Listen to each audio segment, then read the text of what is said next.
Hello, my friends. Welcome to this live stream.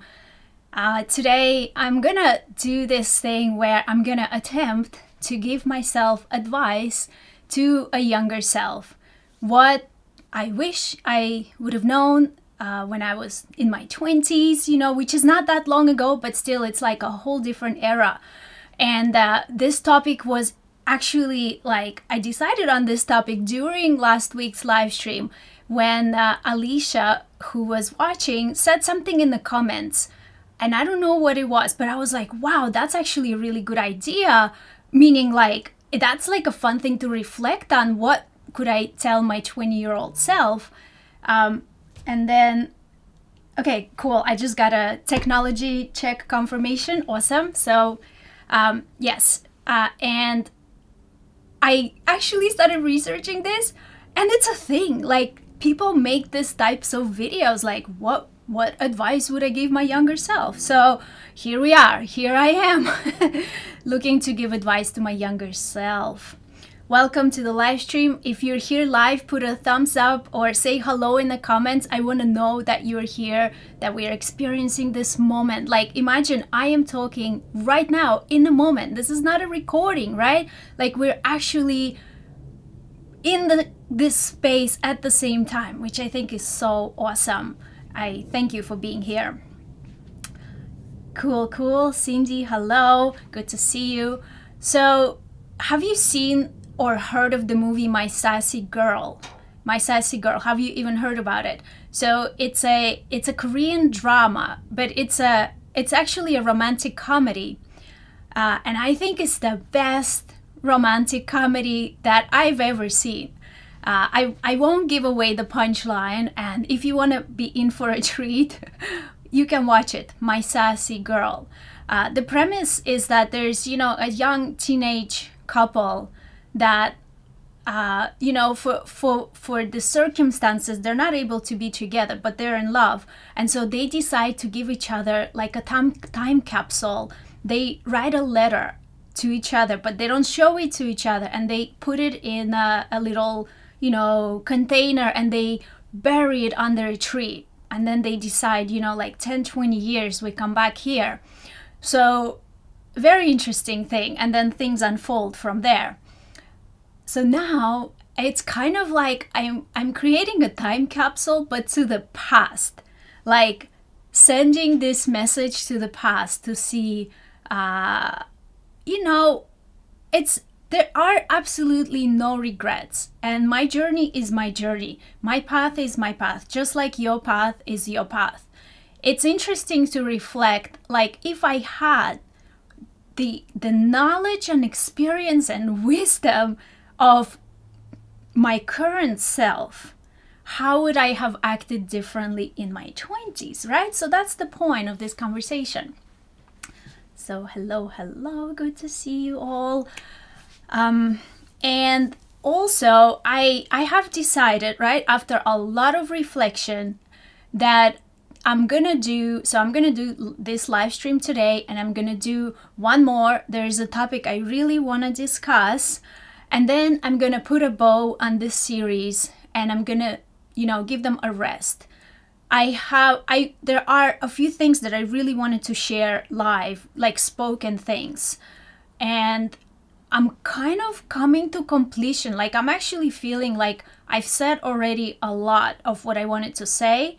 And this topic of retrospectively reflecting into the past is actually kind of bringing it full circle, So I'll do one more, and then I will look at other ways to serve you more directly, because talking it's not doing, right? We're here because we want to make art. We're here to be the most potent versions of our artistic selves that we can be. So I think I've already said a lot. I want to do more at this point.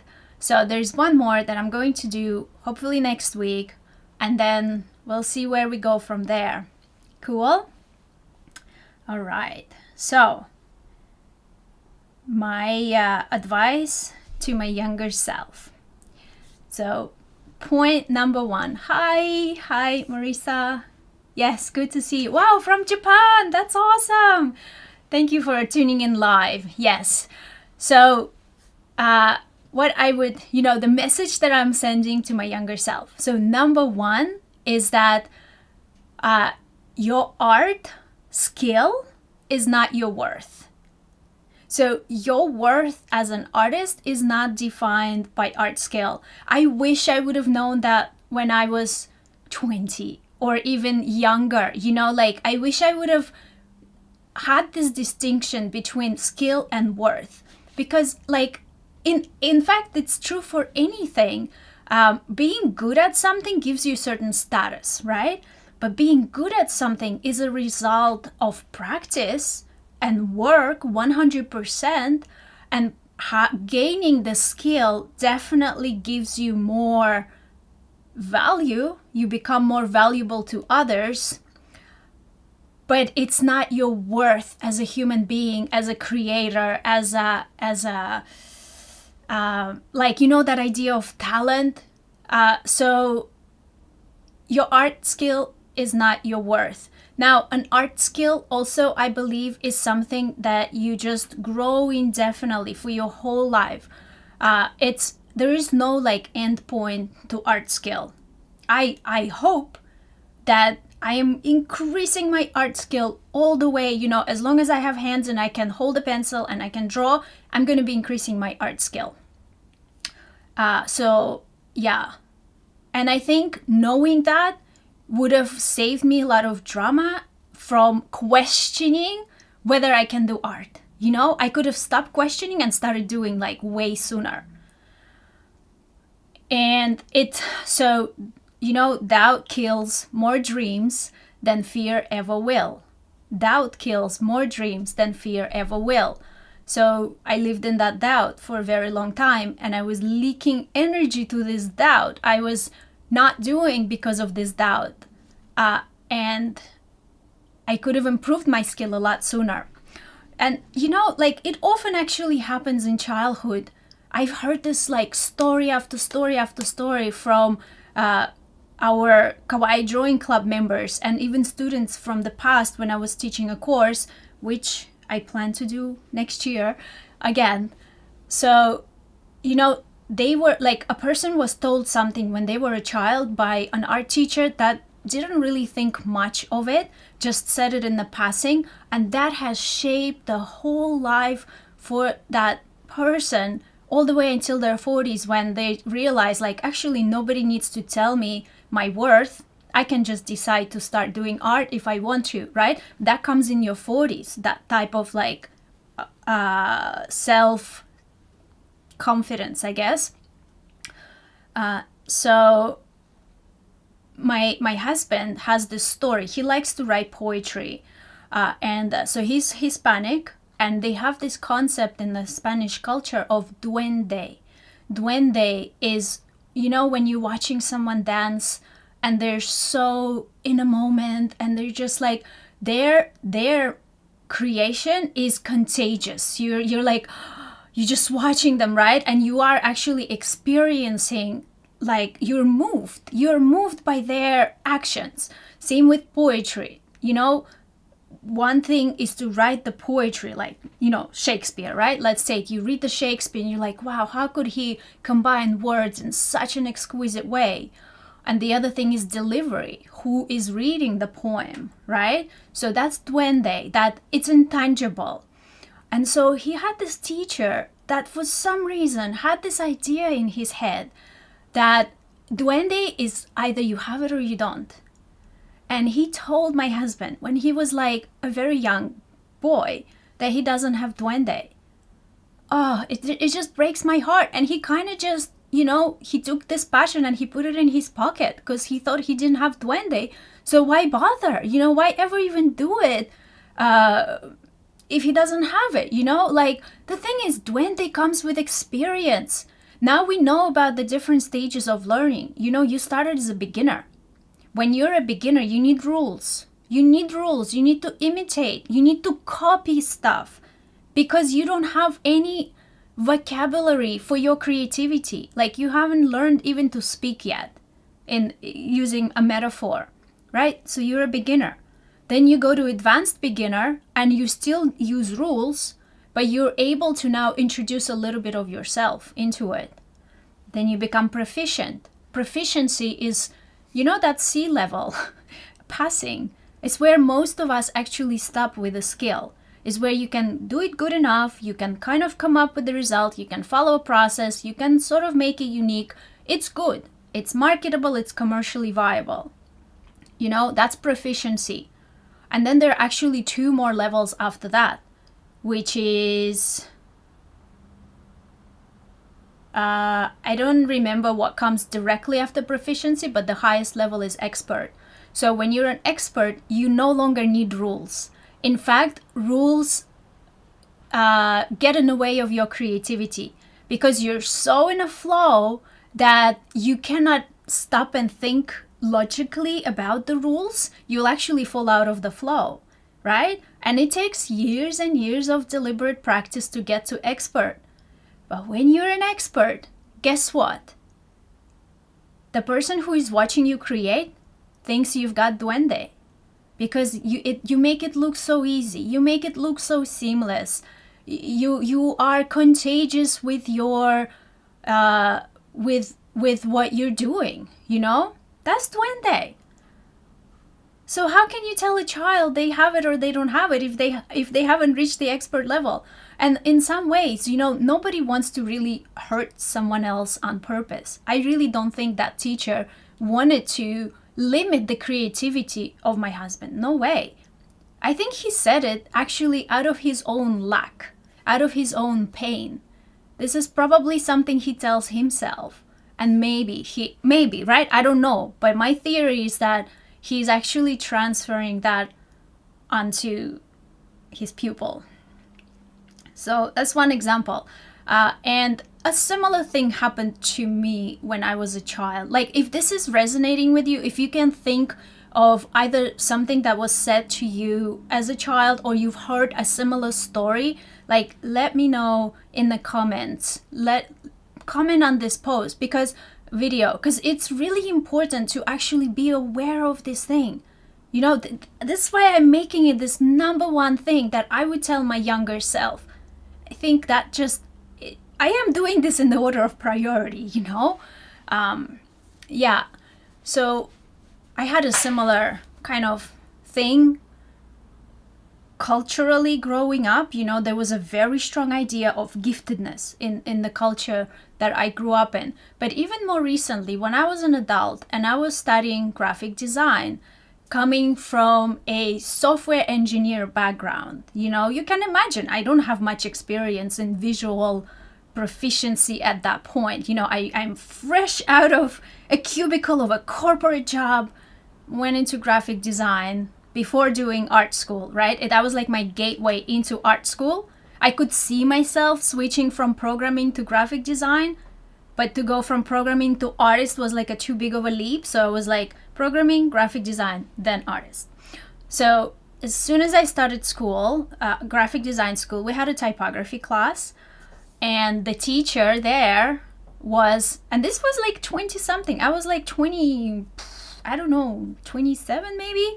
The teacher had said, well, guys, your homework is going to be to write out this alphabet by hand on paper. And then I'm going to tell you whether you've got the hand or not. And if you've got the hand, oh my goodness, you're so fortunate.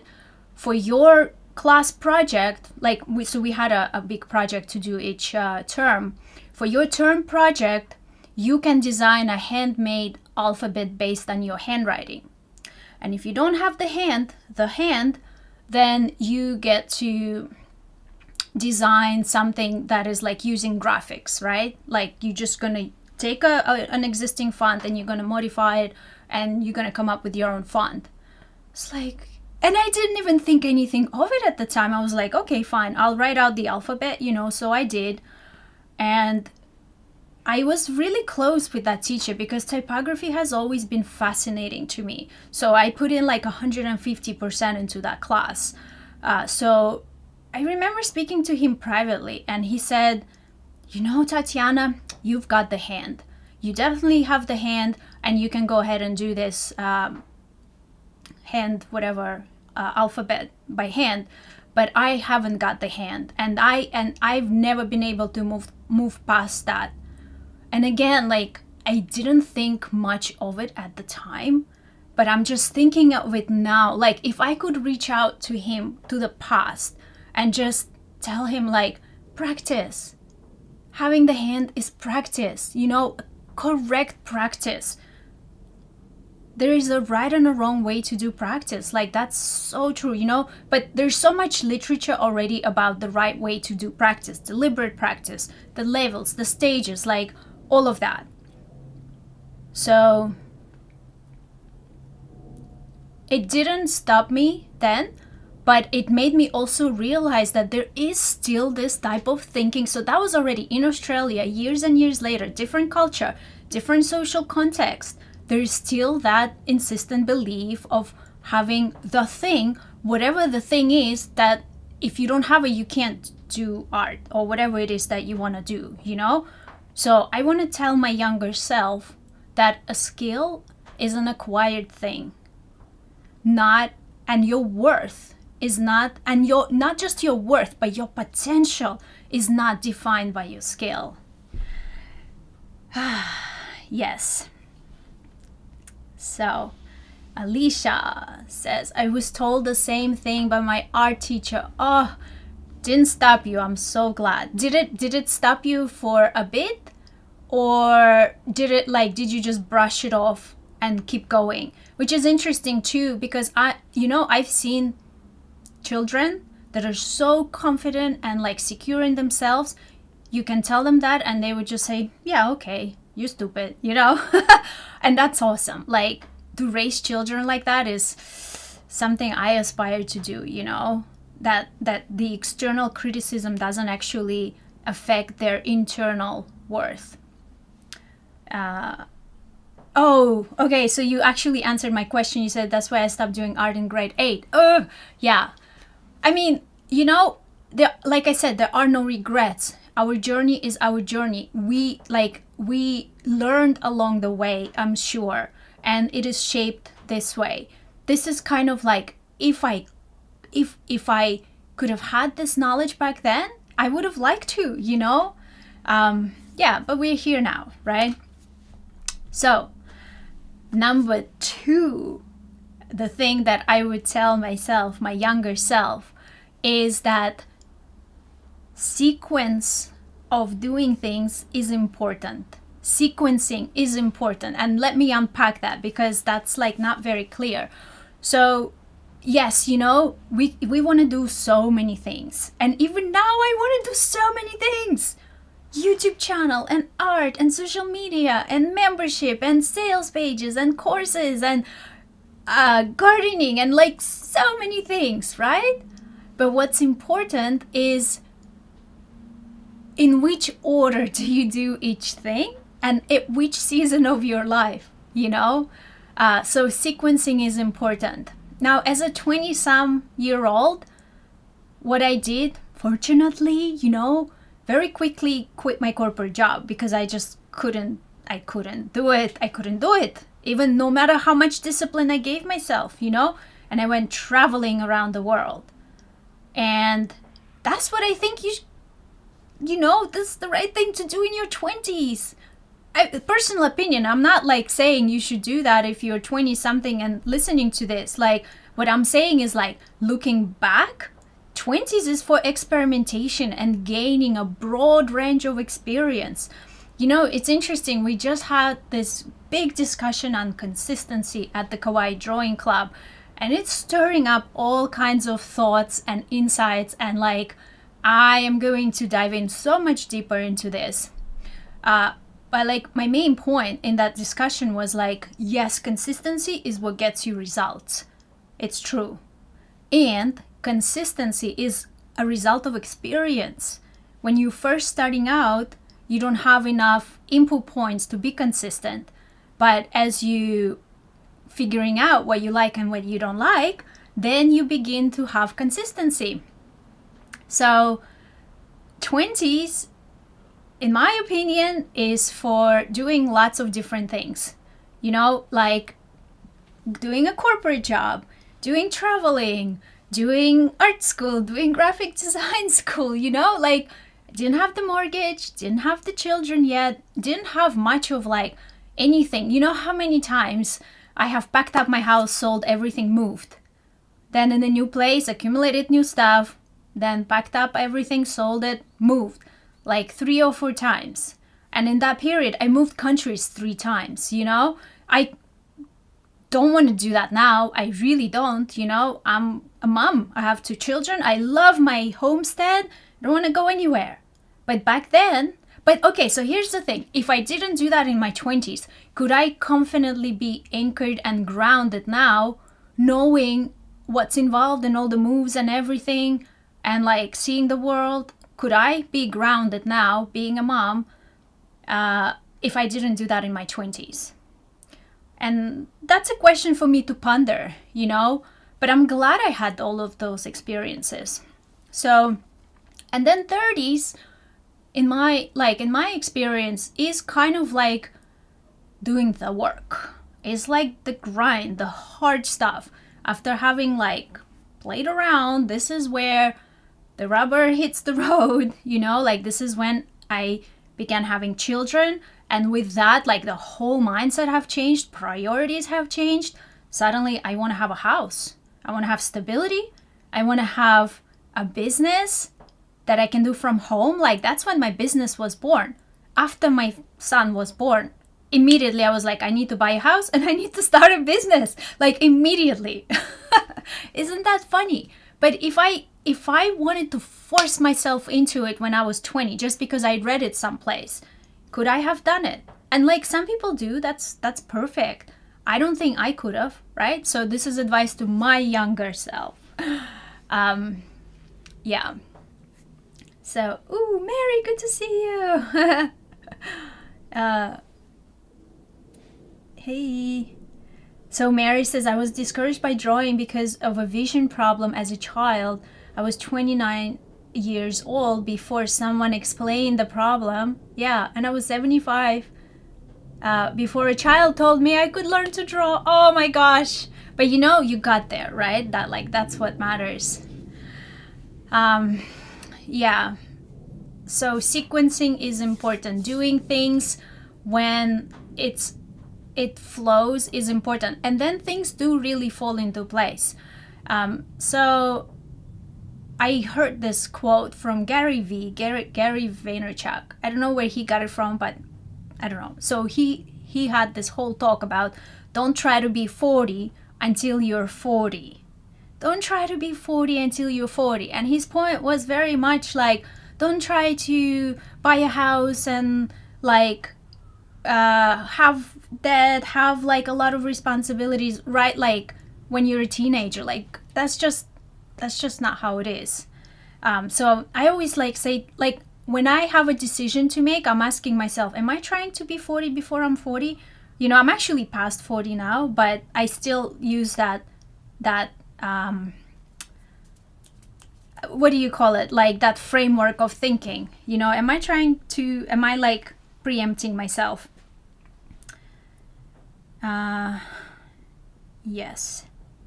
And then you see, once you have a number of experiences, you just get tired of having experiences. Like by the end of my travel period, I wanted to just be stable and I wanted to be home and I wanted to have all my art supplies laid out. So I did traveling after art school. Yeah. So I just finished art school, not finished, but like I got to a certain level when I was like, okay, now I've got to travel because I don't know if I'm going to have another chance in my life. I wanted to have children. So I was like, I've got to travel now. So I had like a little watercolor set in my backpack. We did the El Camino track in Spain with my husband. And it was like 12 kilos to my name. That literally what it was. Like all my possessions comprised of 12 kilos. And I lived like that for a year. And it was magnificent. And by the end of that year, I was like, yeah, I kind of want to have a house or whatever, at least like a place to put out all my art supplies. Like that was my motivation so that I could create better art more consistently. Yeah, so that kind of naturally happens. And I think just honoring that and also knowing that for myself, again, it would have saved me a lot of angst. Because at every stage, like at every step, I'm questioning, is this the right thing to do? Is this a stupid thing to do? Like, is this gonna ruin my life? You know what I mean? Like, it just would have saved me a lot of drama and energy. Okay, so number 3 is changing your mind is okay, as long as you like your reasons for changing your mind. So this is another one of those things, like on the one hand, we need to stick with something. We need to have focus and consistency and practice and do it for a long time to achieve a result. On the other hand, doing the wrong thing repeatedly doesn't serve you, right? So how do you know? That's the thing. But I think in my frame of thinking in my 20s, I always thought I need to be consistent, I need to stay put, I cannot change my mind. And then I would change my mind just because the circumstances would change and I was in experimentation phase of my life. And somehow internally I knew that that was happening. It's almost like that was overriding the logical, but the logical was fighting like crazy for its priority. So I wish I knew that about, like changing your mind is okay as long as you like your reasons for it. Meaning, I'm not changing because it's hard. I'm changing because it's no longer aligned with my purpose or with my desired outcome. And my desired outcome changes. Like becoming a mom, suddenly my desired outcome was not to go and travel and see the most amazing place on earth, but to have a house and stability and a business, right? It was like this. It just like literally, I was sitting in the armchair in the living room with my newborn, breastfeeding, and I just had this like, oh, dang, we need a house, right? Like priority changed. And to change my belief system in that moment, it's okay. It's okay to strive for a different thing as long as I like my reasons. So say my reasons are, I want to provide a stable place for my family. I want to work from home on my time so that I can be with my baby. Those are excellent reasons for this. And I like those reasons. I stand behind them. So it's okay to change your mind because I like my reasons for it. And this is like what they call pivoting, right? In business, they have this term called pivoting where, like, I tell you, and this is not known usually in public, but I had a bunch of businesses before actually doing drawing. Even though I've always dreamed of being an artist, I finally started to be an artist, and I actually believed even by the end of art school period that I can draw because I can see I can draw, like, hello. Still having the idea of having a business around it was like too big of a leap. So I started out with a knitting business. Yeah. And then I started out with a permaculture business, like gardening and permaculture. And I was even getting like a lot of traction on it. I was doing guest speaker for like local events and things and met all the fancy people, Yeah. So, but then it just, at some point, it just didn't, it was not the whole story. I still wanted to be an artist. That's the thing. I still wanted to be an artist. It was not filling my cup. Then I did a knitting business. Then I did a motherhood and creativity business with like recipes and activities and all that stuff. And then finally I was like, oh, what the heck? I'm just going to do the drawing. Whatever happens. And hey, like finally that's when it clicked. And I still was not getting traction in the first years, just like with other businesses, things were not clicking in. But I didn't stop because that was my ultimate dream, right? To be an artist. I was like, I care if I get followers and results, but that's not why I'm doing it, right? That's not the reason. All the other businesses have stopped because there was not enough traction and it just didn't fill my cup. So with art, it is filling my cup, and I've been doing it long enough to see results, financial results, influence results, skills results. Even live streaming is a skill, like all of these things, video production, because I love it. So I wish I could tell my younger self that changing your mind is okay as long as you like your reasons for it. So I'm going to have a look at the comments now. Yes. You're never too old to learn. That is so true. That is so true. Okay, let's go to number 4. Number 4. Let's say. Okay, I'm gonna read it out. Listen to myself when I feel like I want to move or I need X, like whatever it is, fill in the blank. So basically trust my inner compass, right? Listen to myself on the things that are constantly like persistent, on a persistent, I guess, priority or value. I don't know. So something that, like I was saying, right, in my earlier example, I want to do art.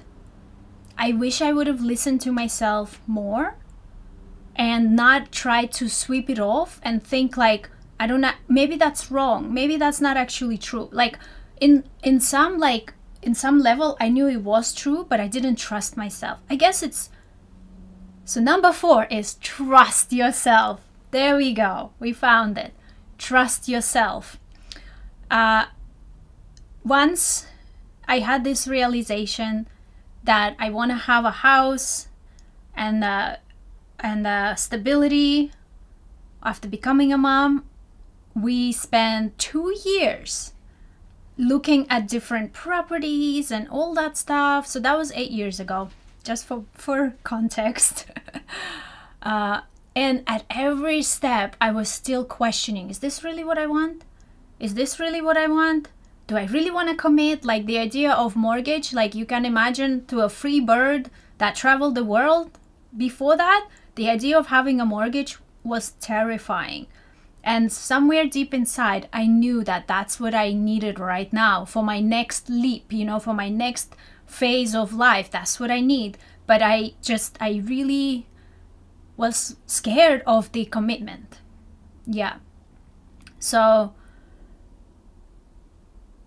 trusting that internal voice would have saved me a lot of energy and anxiety. And again, like I still acted on it. That's the thing. Like that's the funny thing.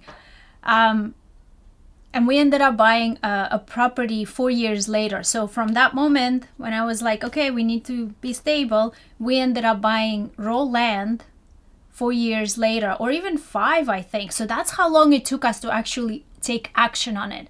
And all this time we're paying rent. Okay, we're paying rent. We're moving from house to house to house. We are not able to grow a garden. Like to me, gardening is huge. Like I love plants. I live in a tiny house right now, and half of the floor space is plants. Seriously. And outside is plants. Like I love it. So I couldn't have a garden because it's a rental. And in Australia, there are very strict laws. Like I had to go to my landlord and ask him, could I possibly put a garden bed? And he said, yes.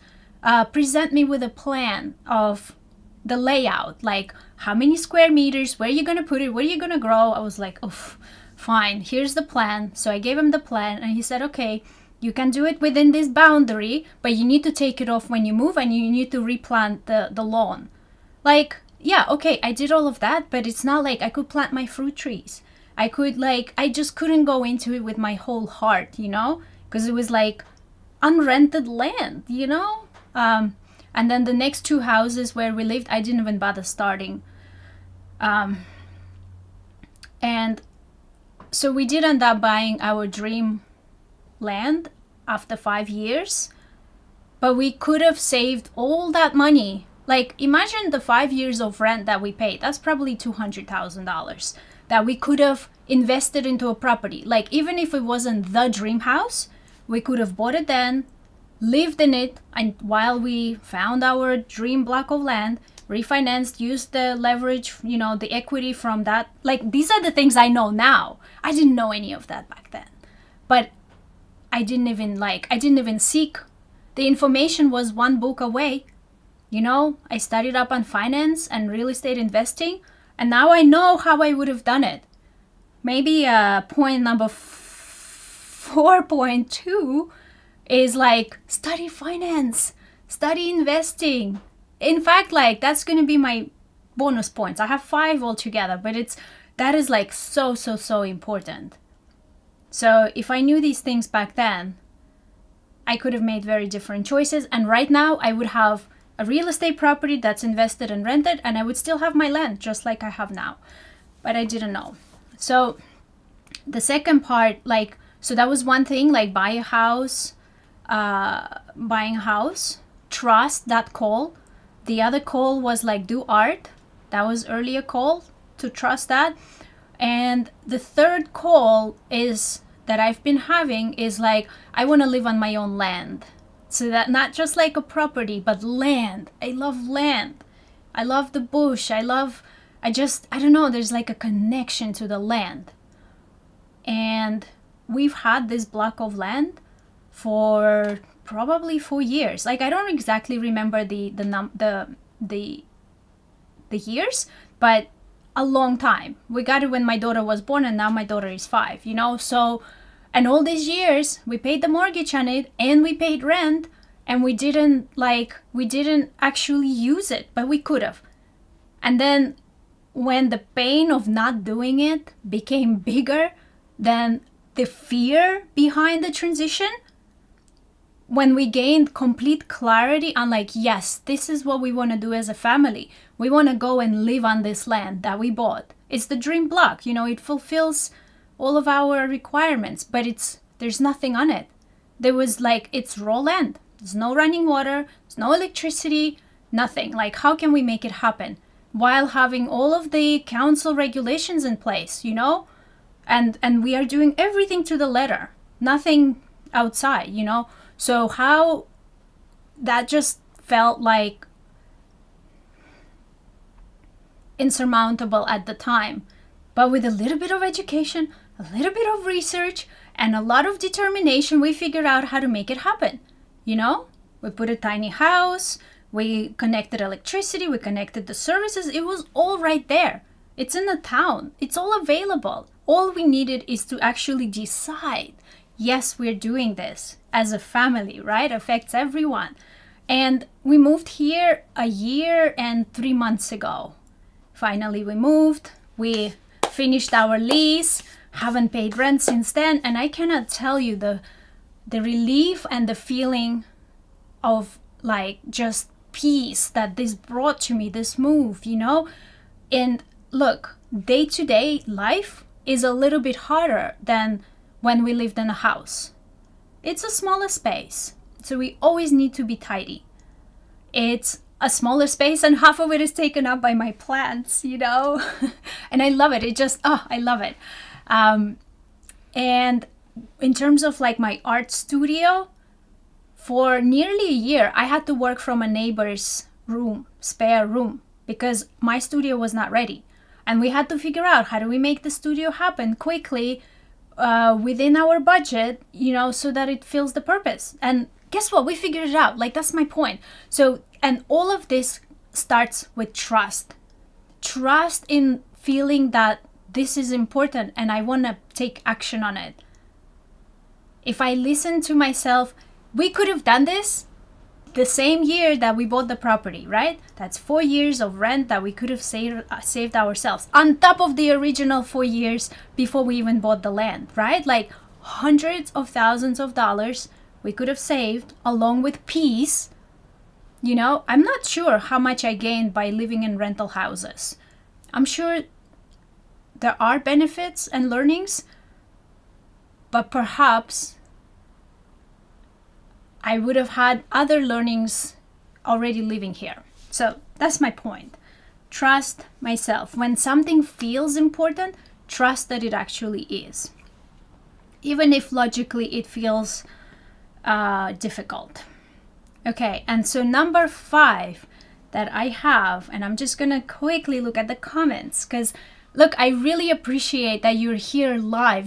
This is a unique opportunity to actually do it in the moment. Like we're here in the moment. So I'm giving you my attention, my love, my energy. You're here right now. Yes, so I'm gonna quickly look at the comments. So Marisa says, I crochet, and Green Debbie with crochet business ideas. Yes, so I did knitting, right? And crochet, I suppose. But I want to draw most. Yes, I totally hear you. Feels like my skills are ready to take off. Awesome.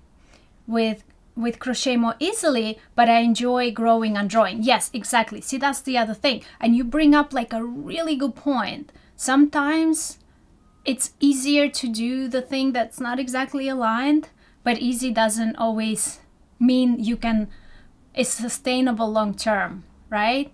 Just this morning, I actually was deciding we're doing a challenge at the Kawaii Drawing Club next week, 7 days of color. And we're going to color the same drawing 7 times with 7 different color palettes and see what we learn from that experience. And I was selecting the artwork to color. And I was like, wow, this would be so easy. This one is just, it begs for being colored in different ways. But this one is the one I actually want to explore, because when I was creating this piece, I wasn't exactly sure which color. I actually did multiple color variations already because I wasn't sure which one is better.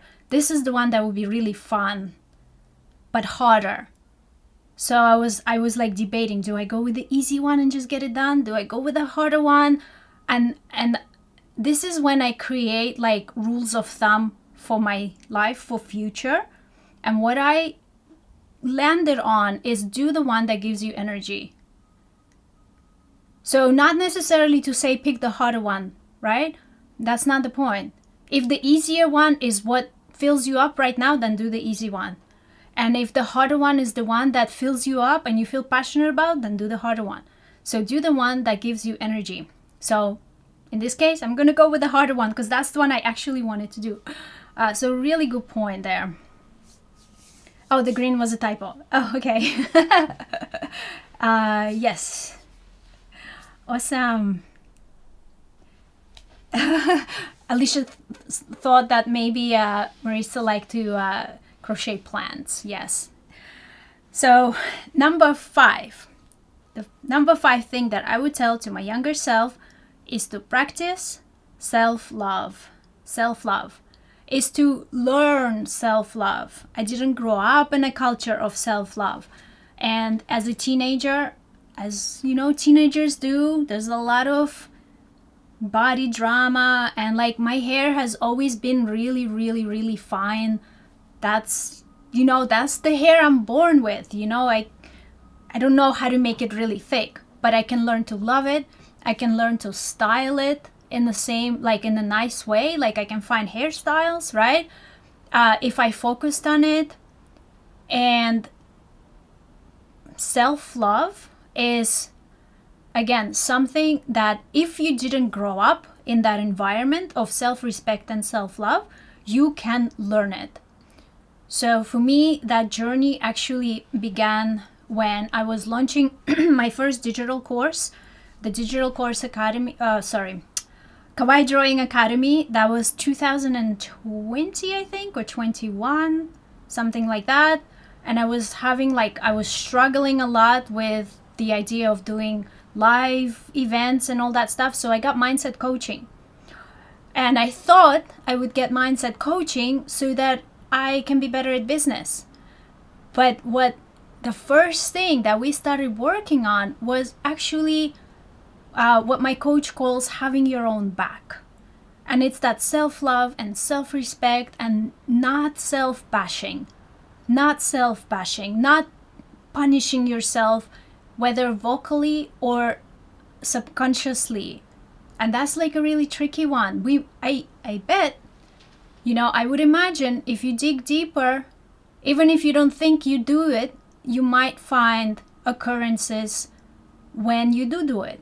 Anytime we feel regret, that's self-bashing. That's saying, oh, I should have known better. Yeah, but you didn't. Like, that's the thing. You didn't. If you knew better, you would have done a different thing, but you didn't. So why punish yourself, right? That feeling of like missing out or regret or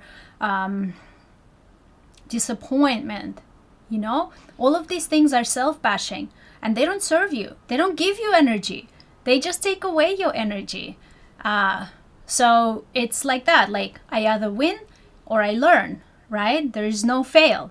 It's no fail. I either win or I learn. So that's like whenever the thought of, oh, I should have known better comes in, the counter thought to that is, for me, right? Like, we all have our own individual potent thoughts, but for me it's like, but I didn't know better. If I knew, I would have done differently. So I learned. And that just takes away it takes away the edge of this negative feeling, even if it still stings, Ugh. But it takes away the self-bashing. So what I would tell my 20-something self is, go get mindset coaching and learn self-love, self-love and self-acceptance. And it took me a whole year of coaching to arrive to a point where I would look at myself in the mirror and I would say, you are beautiful. This is the thing. So this is not like, I accept you just the way you are. That almost still says like, I know you have flaws, but I accept you just the way you are. That kind of still doesn't quite do it for me. It's more like, so I look at you in the mirror, and in fact, I look at you right now watching this live stream, and I can honestly, fully tell you, you are beautiful. Same way I say that to myself in the mirror, you are beautiful. And perhaps it's also from the journey of learning to love and accept people, like to see the beauty in every person. That's what also is allowing my self-love to unfold, is because when you don't judge, you are not judged. And if I don't judge others, I'm not judging myself. I'm making like non-judgment a habit. So discernment, figuring out whether something is effective or not, good or not, whether I want this in my life or not, is different to judgment. Judgment is saying good or bad. It's good or it's bad.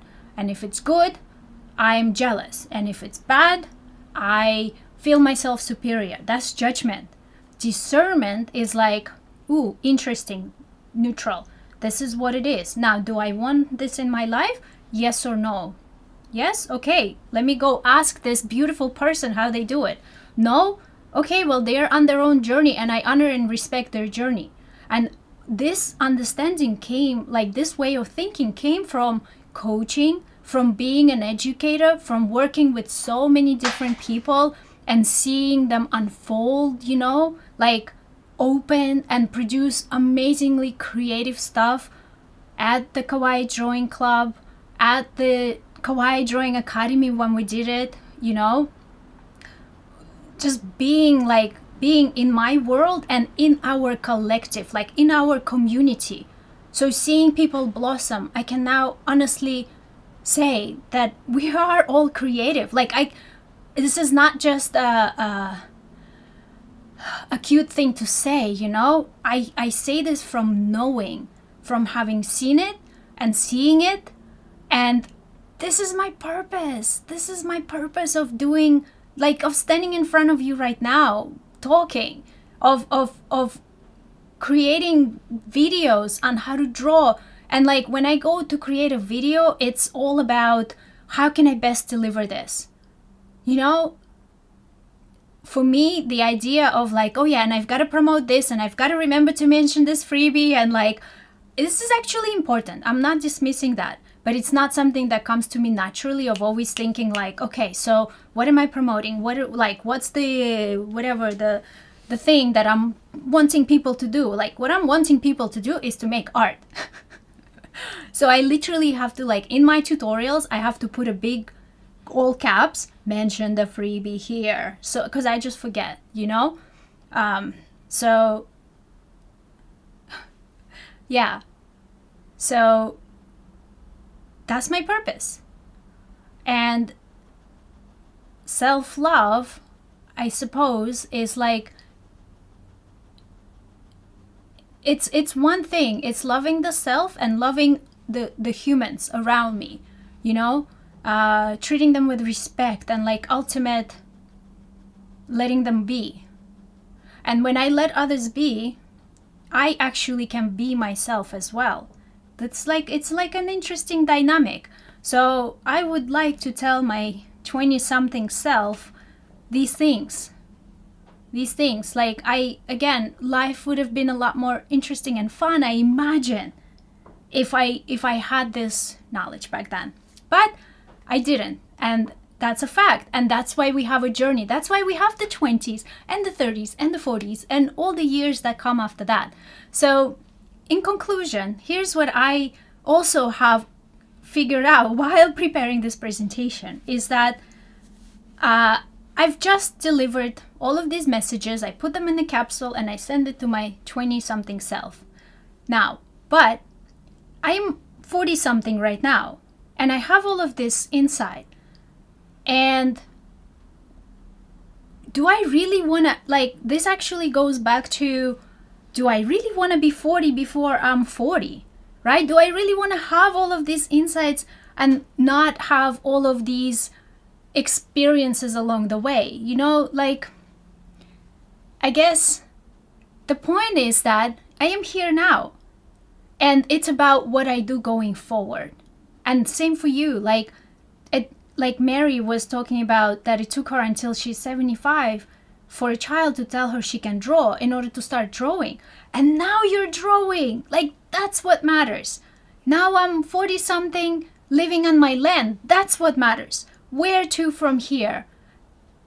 How can I inspect the insights and decisions that I need to make now, which happens every single day, you know, from this lens?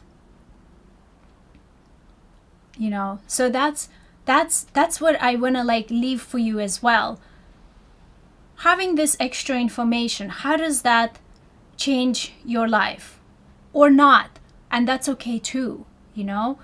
I would like to ask you, what is something that stood out to you today from this conversation? Like, what is the one, like, thing, not like it's just the only thing, but like, what is the first thing that comes to mind? What's something that really caught your attention in this conversation?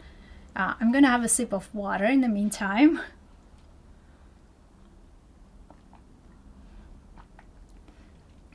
Because I know reflection and writing stuff out also takes time. So being patient, especially when, like, being in front of the camera, we feel like we want to just keep talking all the time.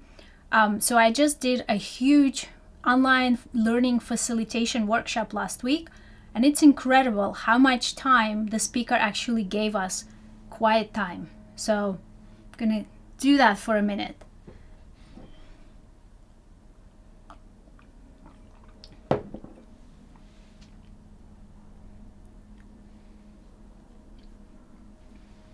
Insights, something that you heard today that that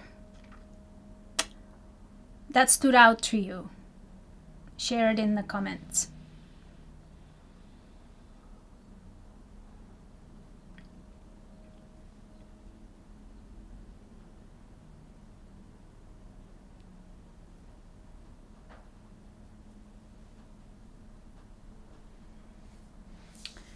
Cool. Alicia says, would I rather...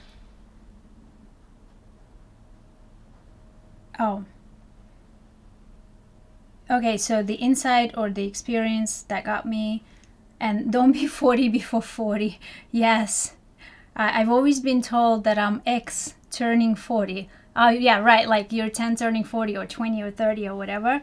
Yes, so that resonates big time. Yeah, same. Beautiful. Okay. Share. The thing is, when you share your experience and somebody else reads it, like even after the live, you without even knowing, you actually change someone's day. So from last week, I had a private message on Instagram. So I'll keep it private, but essentially the message said like I was having a really bad day and all these, sequence of events happened. And then I listened to your live stream. It was about the power of the image and how to be most potent artist. And he said, I wanted to give up. I actually thought that the world was telling me to stop doing what I'm doing because all these bad things happen.